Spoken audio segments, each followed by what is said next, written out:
Os gastos eleitorais, os mais comuns aqui, né, previstos na legislação, a confecção de material gráfico, é um grande volume, né, a propaganda e publicidade direta ou indireta, aluguel de locais para a promoção de atos de campanha eleitoral, despesas com transporte ou deslocamento, instalação e manutenção de comitês de campanha, temos o impulsionamento de conteúdos nas redes sociais, bastante utilizado, com certeza será.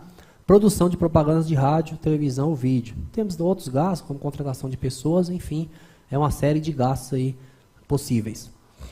Temos alguns gastos com limites específicos, né? Temos a alimentação, que é 10% em relação aos gastos contratados, são gastos flutuantes, né? Então, gasta-se muito, aumenta, se diminui o gasto, também diminui. Então, é um controle até difícil de realizar. Mas é importante acompanhar. Isso é mais comum, assim, ter mais problema em eleição municipal, porque os limites são baixos, né? Então, nas eleições gerais, geralmente os recursos são maiores, né? Então, tem uma margem melhor aí para efetuar esses gastos. A alocação de veículos é 20% em relação aos gastos contratados. Aqui também é importante mencionar, né? Enfatizar que não entra a cessão, é só alocação aquilo que é pago. O combustível em eventos de carreata, 10 litros por veículo, né? Existem algumas regras, que onde o candidato tem que elaborar relatórios semanais, esses veículos devem estar cadastrados, né, suas placas aí no sistema, justamente para a Justiça Eleitoral conseguir mapear, né, conseguir fiscalizar, de você ter e ver o volume se está dentro, né, porque seria complicado, né, o candidato ter bastante gasto, né, e não ter poucos carros, ou são aqueles gastos casados, né, então aqui é bastante importante. E o limite quantitativo de pessoal para que poderá trabalhar na campanha, né? Isso será divulgado pelo TSE ali no mês de julho. Não inclui a militância não remunerada, pessoal administrativo e operacional, fiscais e delegados, advogados e contador. Então aqui é um pouco complicado, né? Porque quando você fala não inclui militância não remunerada, né? O candidato quer contratar todo mundo como não remunerado, né? Se eventualmente pode acontecer, né? Mas não tem que tomar cuidado, né? Porque tudo que o candidato faz, né, é monitorado, principalmente pelo Ministério Público, né? E pelos adversários também. E, na verdade, é doação estimada, né, professor? Isso, doação estimada. Não pode esquecer de lançar, tem que ter contrato, tem que ter tudo. Tem que lançar tudo, né? Aqui, documentação. Só que é uma doação estimada, na verdade. Exatamente, é o trabalho voluntário, né? Então, ele é uma doação estimada. Isso mesmo. Vai gerar ali a doação e a despesa no sistema. O gerenciamento de impulsionamento de conteúdos a partir da pré-campanha. Então, esse ano nós temos também essa novidade, né, que é possibilitada aí o impulsionamento, desde que não haja pedido explícito de voto e que seja respeitada a moderação dos gastos. Então, essas palavrinhas sempre causam problemas, né? Moderação de gasto, quanto é esse gasto, enfim. Então, precisa ficar atento, né? Isso foi uma inovação da resolução de propaganda eleitoral, através da resolução 23671 de 2021. A regra é que cada impulsionamento deve constar o CNPJ ou CPF do responsável pela contratação e a expressão propaganda eleitoral. Então, precisa constar essas informações. Só poderá ser contratado por partidos, candidatos e seus representantes. Permitida a contratação pelo administrador financeiro do candidato somente se ele estiver cadastrado como um dos agentes responsáveis, né? Então, aqui, o administrador poderá contratar também se ele estiver registrado. E será considerado gasto eleitoral apenas o valor impulsionado, né? Então, nós sabemos que quando o candidato adquire os créditos, ainda ali não é uma despesa, né? Ele comprou um crédito que se tornará despesa à medida que ele for impulsionando. É tanto que se o candidato comprar um crédito, pagar e não utilizar, ele tem que devolver tudo. Então, tem que tomar muito cuidado com essa questão do impulsionamento. Pessoal, né, que vai trabalhar na campanha, então tem que ter uma gestão muito boa, né, desse pessoal, obviamente, né, pela equipe do candidato, mas o profissional da contabilidade também, ele tem ali um papel importante, né, justamente porque o contador ele entende de leis trabalhistas, né, entende de contratação de pessoal, é o profissional capacitado para dar esse suporte. Aí nós temos, né, para essas eleições, a questão da LGPD, né, da Lei Geral de Proteção de Dados. Então, Aqui vejo a necessidade de fazer sim um termo, né, de consentimento ali do pessoal que irá trabalhar, para ele saber que aqueles dados dele serão utilizados, né, como eles serão armazenados, né, e qual é a finalidade justamente desses dados pessoais dele. Então é importante fazer um termo, né. Precisa ter a identificação integral dos prestadores de serviço, dos locais de trabalho, das horas trabalhadas, da especificação das atividades executadas. Então, em 2020, eu tive diversos casos, né, que o pessoal da campanha fizeram ali relatórios, né, de atividade, demonstrando o que cada pessoa estava fazendo. Então, aqui também é importante, não basta lançar na prestação de contas que tal pessoa foi contratada. A Justiça Eleitoral busca sempre a materialidade, né, a comprovação que de fato aquilo aconteceu. Então, aqui é importante. Evitar contratar pessoas que não possuem conta bancária. Então, aqui não é proibido contratar pessoas que não tenham conta bancária. Mas, hoje, pessoal, abrir uma conta bancária é muito fácil, né? Então, assim, seria complicado eu trabalhar, eu vou receber um dinheiro e eu não tenho conta bancária. Hoje, né, ficou muito fácil abrir uma conta bancária. O candidato pode contratar uma pessoa, né? Tivemos diversos casos, todo mundo que trabalha sabe. Mas, quando você contrata a pessoa que não tem conta bancária, então você vai ter que pagar ali um cheque, né? E essa pessoa vai ter que endossar. Vai ter esse cheque, fica por aí. Professor, e quando deposita em outra conta, aconteceu comigo em 2020. Eu recebi várias diligências com o TRE perguntando por que o cheque estava nominal a uma pessoa e foi depositado na conta de outra. Eu tive que esclarecer tudo. Exatamente pelo fato da pessoa que foi contratada não ter conta. É verdade. Então, aqui é muito sério, né? E sem contar a questão também que você quer finalizar a prestação de contas, o candidato quer encerrar a conta, e às vezes o cheque se perde, né? E se perde, a pessoa não deposita. Também tem isso, né, professor? Também. E sem contar que esse cheque pode parar em qualquer lugar, por aí, né? E, de repente, o candidato ser intimado, né? Prestar conta, porque o cheque dele está lá, enfim, né? Em vários lugares que não deveria estar. Então, assim, se for possível, a orientação que eu sempre falo para o candidato é assim, olha, vai contratar essa pessoa, ok. Faz ali a entrevista com ela, né? Geralmente precisa fazer entrevista, isso é prática nossa, né? De contabilidade. E aí já fala para ela assim, olha, você precisa abrir uma conta bancária, porque para eu poder te pagar, deixar tudo certinho. Então, o cheque aqui seria... e aí, né, o cheque, o ideal é o candidato não proibir essa transferência, né? O CALI não transferível, né? A ordem, não permitir que seja feita essa transferência. Mas aí tem que ser só gente com conta bancária. Tomar cuidado com situações de aposentados por invalidez. Pessoa que esteja recebendo seguro-desemprego ou beneficiado por algum programa social do governo. Então, novamente, doações, não pode. Trabalhar, pode. Bom, a pessoa pode trabalhar, assim, ela não pode trabalhar, mas se ela quiser, o candidato às vezes não tem muito o que fazer. Ou se ele não souber, de repente, se o candidato... Aí por isso que é importante ter esse planejamento antes, de fazer com que a pessoa assine ali um termo que ela tenha ciência, que ela está sendo contratada e que se ela tem a grande chance de perder o benefício, um seguro-desemprego, né, uma Bolsa Família, como de fato aconteceu. Aqui eu tenho um link aqui, quem tiver curiosidade de ler, né, essa portaria do Ministério da Cidadania, justamente suspendeu diversos benefícios, né? Por quê? Não só pessoas que doaram, pessoas que trabalharam também. Então é bem complicada essa questão aqui. Juntar cópia dos documentos pessoais, né, e do RG, do CPF, importante ali para juntar com... A Justiça Eleitoral, ela tem lá suas proteções, né, os mecanismos agora que eles estão inovando também, até para atender a LGPD, justamente para não divulgar esses dados assim, aleatoriamente. Então, essa questão é da Justiça Eleitoral que está fazendo.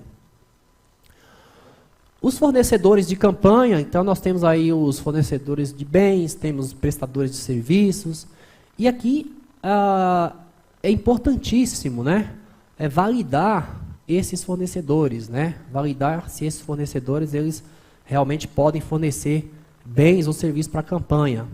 Então, Aqui precisa fazer averiguar, né, a regularidade do CPF, no caso se for uma pessoa física, ou CNPJ. E aqui eu trouxe, só a título, quem tiver interesse, esse site, né, Eleições Limpas, que é um site aí onde o Ministério Público de São Paulo e a Procuradoria Regional Eleitoral, eles criaram esse site justamente para possibilitar, né, os candidatos a pesquisar. É bem interessante esse site, porque você consegue ali gerar todas as certidões em um único documento daquele fornecedor. Obviamente, se ele tiver em dia, né? Se não tiver, não vai sair. Mas, enfim, é uma forma também, é mais uma forma, né, do candidato poder validar essa fonte. Costuma ter problemas também na questão do KNAI, né? Porque às vezes você olha, aparece diversos fornecedores durante a campanha, né? Então, aqui sempre o contador ele precisa alinhar essa questão com a equipe do candidato, né? Então, o contador ele é o profissional capacitado para poder fazer essa averiguação, né? Então, o ideal, né, é que antes que fosse contratado, né, e aí, claro, você precisa tudo isso considerar, a dificuldade, todo o trabalho que vai ter. Eu acho assim, o problema não é ter trabalho, o problema é quanto eu irei receber pelo trabalho, né? Então, mas aí o contador ele tem essa expertise, né, de fazer essa análise prévia desses fornecedores, né? Porque no KNAI, às vezes você olha o KNAI e ele não é claro, é muito genérico. Então você começa a pesquisar e aí tem situações que você tem que pedir ali um contrato social. Quem tiver, por exemplo, um certificado digital, você consegue ter aí uma ficha da junta comercial, né, para aqueles fornecedores cadastrados na junta. Ali você vai ter mais informações, que às vezes o KNAI não é muito claro, mas você olha no objeto social, ele está mais esclarecido, né? Ele está mais detalhado. E aí você pode validar ou não essa contratação. Precisa ter a documentação fiscal, né, idônea, emitida em nome do candidato do partido político. Precisa realmente, né, ter cuidado com essa documentação. Acontece muito também nas campanhas, né, principalmente quando você vai trabalhar com diversos candidatos, às vezes num partido, e aí manda fazer material e às vezes acontece, né, de você pegar a nota fiscal e tá com o CNPJ trocado. Então, acho que quem trabalha com isso sabe, tem grande possibilidade, então tem que validar um a um, né, pegar cada nota fiscal e analisar minuciosamente. Precisa ter a descrição detalhada do produto ou serviço, nada de colocar lá santinho. Né? Então, precisa detalhar ali o que está comprando, né? É uma exigência também da legislação eleitoral. Comprovar a materialidade do gasto. Então, a nota fiscal por si só, ela não comprova a materialidade do gasto. Então, é importante o candidato ele ter exemplares, né, daquele material. E, de repente, até passar para o contador algum exemplar, porque, numa eventual diligência, o profissional já terá como responder essa diligência. Olha, isso aqui foi contratado, está aqui, material, tem um exemplar.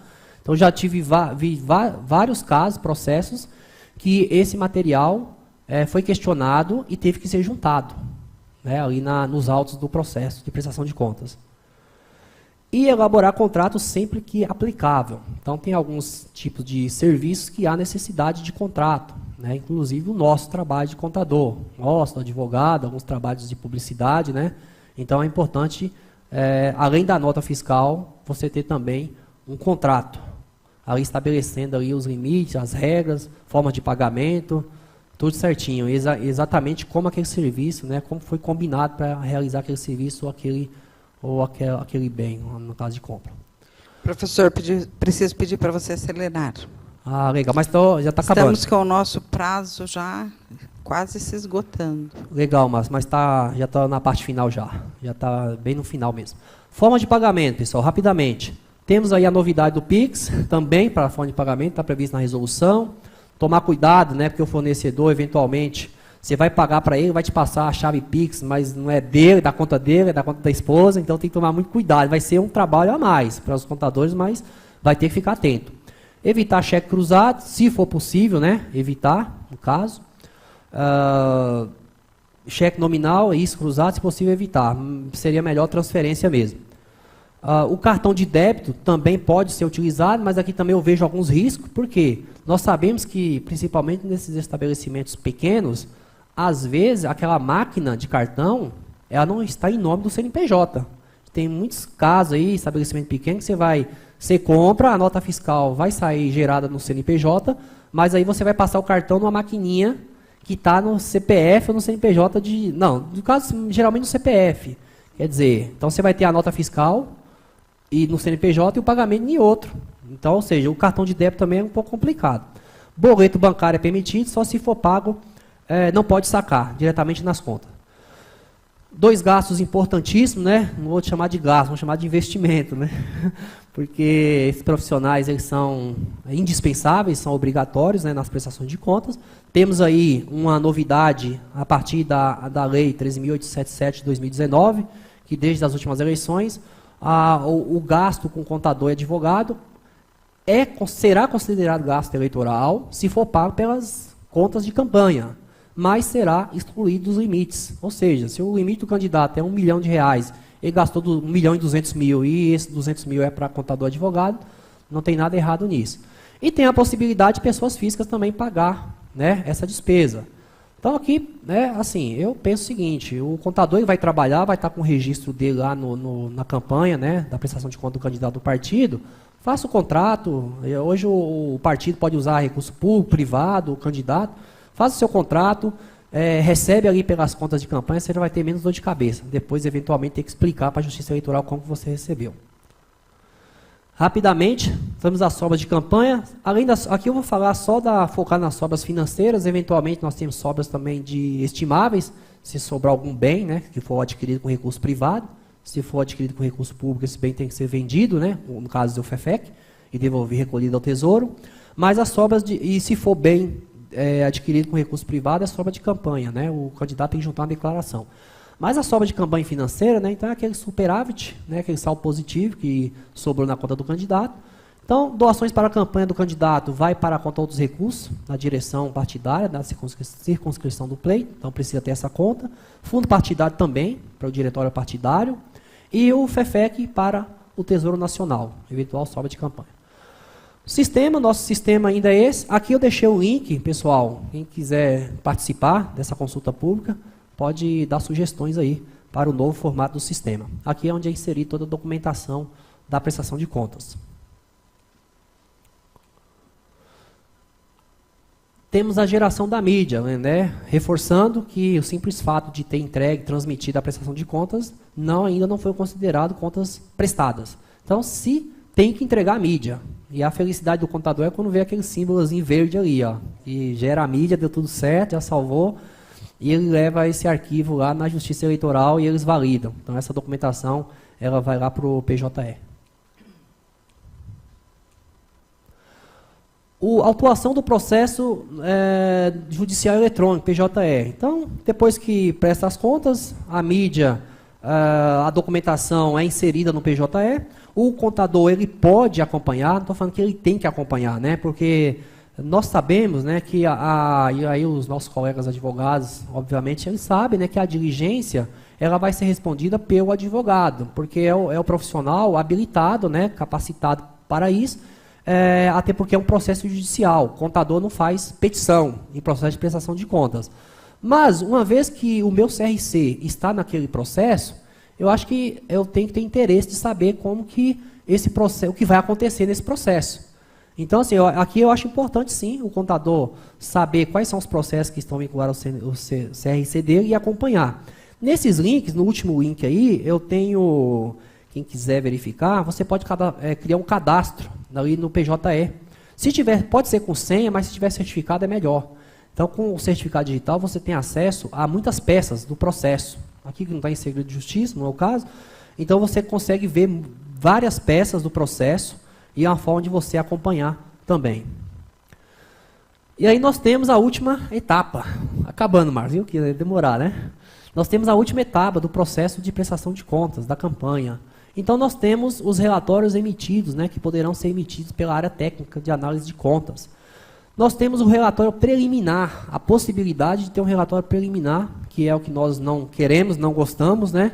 É justamente quando a Justiça Eleitoral não está satisfeita, ou aqueles elementos que foram juntados na prestação de contas não são suficientes para que a Justiça Eleitoral julgue as contas. Então, tem esse relatório preliminar e o profissional da contabilidade, em conjunto com o advogado, vão responder. O advogado, obviamente, a parte jurídica, e o contador, aquilo que for técnico. Ele vai responder aquilo que for técnico. Ponto final. É isso, é assim que funciona. E temos o parecer conclusivo. O ideal é que, quando você entrega as suas contas, você já olha lá no processo e já vê lá, parecer conclusivo. Então, isso significa que suas contas já foram julgadas. Se não teve relatório preliminar, não houve necessidade de diligência, a Justiça Eleitoral entendeu que as contas estavam regulares. E temos os tipos de decisões da Justiça Eleitoral. Contas aprovadas, justamente quando tem esse parecer conclusivo, né? Primeira, não tem o outro. Essas contas aprovadas, elas serão aprovadas quando forem consideradas regulares, ou seja, não teve nenhum erro aí que comprometeu essas contas. É o sonho, né, de todos. Contas aprovadas com ressalvas, necessariamente aqui não é um problema maior para o candidato, né, geralmente não causa problema. Eventualmente aqui pode haver devoluções aos cofres públicos, né, nas aprovações com ressalva. Agora, a partir daqui começa a ficar problemático, né, para o candidato ao partido. Contas desaprovadas. Então, se as contas foram desaprovadas, isso quer dizer que ocorreu algum problema mais grave, né? Ou seja, a regularidade das contas foi comprometida. E aí, os autos eles são enviados para o Ministério Público, e o Ministério Público poderá investigar e entrar com outras ações. Então, o partido, por exemplo, quando ele tem contas eleitorais desaprovadas, ele fica sem poder receber o recurso público, né, no ano seguinte, e poderá ter outros problemas também. E temos as contas não prestadas, que o efeito é imediato. Então, por exemplo, aqueles candidatos eleitos, se não prestarem contas, eles não poderão ser diplomados. Os partidos políticos, se não prestar contas, após a decisão transitada em julgado, ele terá também a sua anotação suspensa e perderá também os fundos públicos. E chegamos aí no nosso último caso prático. Como não poderia deixar de faltar aqui, terceiro caso prático do professor fechar. Edivan. Vamos lá, professor. Vamos fechar com o terceiro caso prático. Terceiro caso prático é o seguinte, pessoal. Vamos imaginar que, faltando 3 dias para a data das eleições, a candidata a deputada estadual Maria Vencedora efetuou o gasto com impulsionamento no Facebook no valor de R$5.000, com a emissão de boleto pago com recursos privados. Após as eleições, restou um saldo de crédito não utilizados, no valor de R$1.800. Diante dessa situação, e em observância à legislação eleitoral, a candidata A poderá impulsionar o restante dos créditos até a data limite para entrega da prestação de contas final em 1/11/2022. Alternativa B, deverá recolher aos cofres públicos o valor de R$1.800 através de GRU. Ou, alternativa C, terá que transferir ao diretório partidário da circunscrição do pleito o valor do saldo não utilizado, por se tratar de sobra de campanha. E aí, pessoal, pensem aí. Essa é fácil. Essa tá rápida, hein, professor? Essa é fácil, Márcia.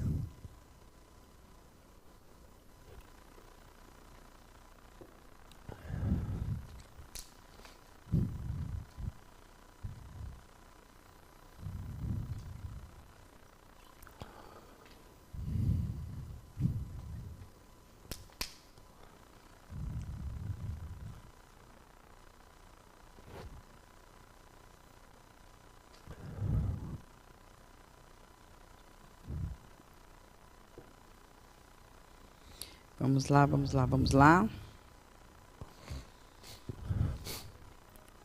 E essa aqui tem acontecido bastante, essa situação, viu?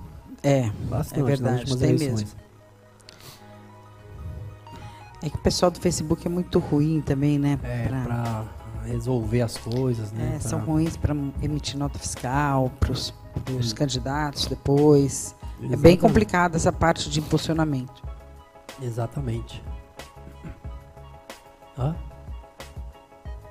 Verdade.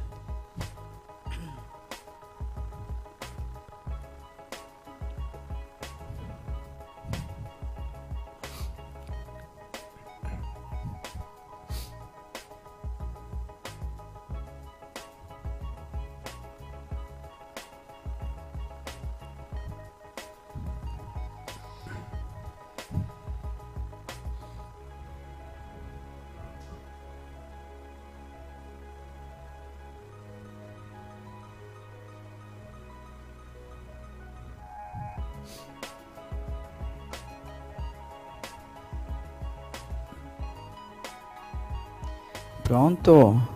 Temos aí. Nossa!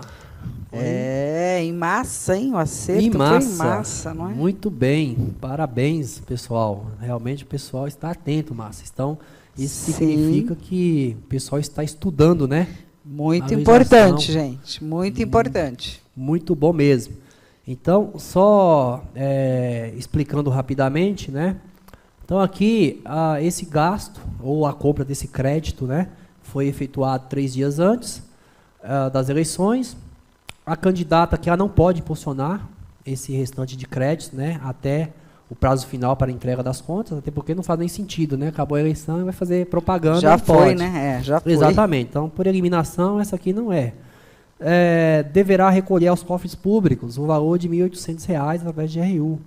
Também não é a alternativa correta, porque se trata de recursos privados.